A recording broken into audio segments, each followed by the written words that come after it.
루카가 전한 거룩한 복음입니다. 예수님께서는 나자렛으로 가시어 회당에 모여있는 사람들에게 말씀하셨다. 내가 진실로 너희에게 말한다. 어떠한 예언자도 자기 고향에서는 환영을 받지 못한다. 내가 참으로 너희에게 말한다. 3년 6개월 동안 하늘이 닫혀 온 땅에 큰 기근이 들었던 엘리야 때에 이스라엘에 과부가 많이 있었다. 그러나 엘리야는 그들 가운데 아무에게도 파견되지 않고 시돈 지방 사렙타의 과부에게만 파견되었다. 또 엘리사 예언자 시대에 이스라엘에는 나병 환자가 많이 있었다. 그러나 그들 가운데 아무도 깨끗해지지 않고 시리아 사람 나아만만 깨끗해졌다. 회당에 있던 모든 사람들은 이 말씀을 듣고 화가 잔뜩 났다. 그래서 그들은 들고 일어나 예수님을 고을 밖으로 내몰았다. 그 고을은 산 위에 지어져 있었는데 그들은 예수님을 벼랑까지 끌고 가 거기에서 떨어뜨리려고 하였다. 그러나 예수님께서는 그들 한가운데를 가로질러 떠나가셨다. 주님의 말씀입니다. 그리스도님 찬미합니다. 네, 여러분은 탕수육을 먹을 때 양념을 부어 먹습니까? 아니면 양념에 탕수육을 찍어 먹습니까? 이거를 가지고 부먹파, 찍먹파로 나뉘는데 여러 사람, 민감한 사람들은 이걸로 싸움까지 하는 걸로 알고 있습니다. 근데 혼자 먹으면 싸울 일이 없습니다.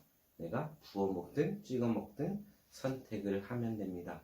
그것은 온전히 나의 선택에 달려 있습니다.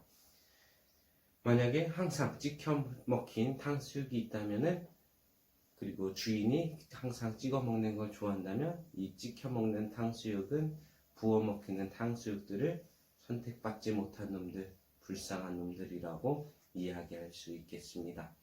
이스라엘 백성들이 아마 이런 모습이 아닐까 싶습니다.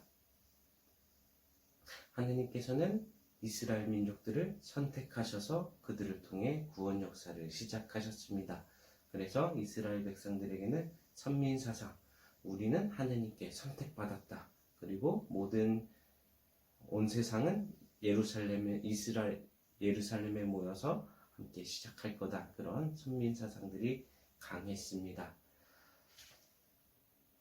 근데 예수님께서 오늘 복음에서 너네 그렇게 생각하면 안 된다. 이스라엘에 과부가 많았을 때 시돈 지방 사렙타의 과부에게만 파견됐다. 그리고 나병 환자도 많을 때 시리아 사람 나만만 깨끗해졌다. 이방인들에게만 그때는 구원이 내려졌다. 이런 말씀을 합니다. 우리만 선택받았는데 이방인들도 선택할 수 있다. 하느님은 그거는 온전히 하느님 자유이기 때문에 요걸 선택할 수도 있고 어느 날 요거를 선택할 수도 있다.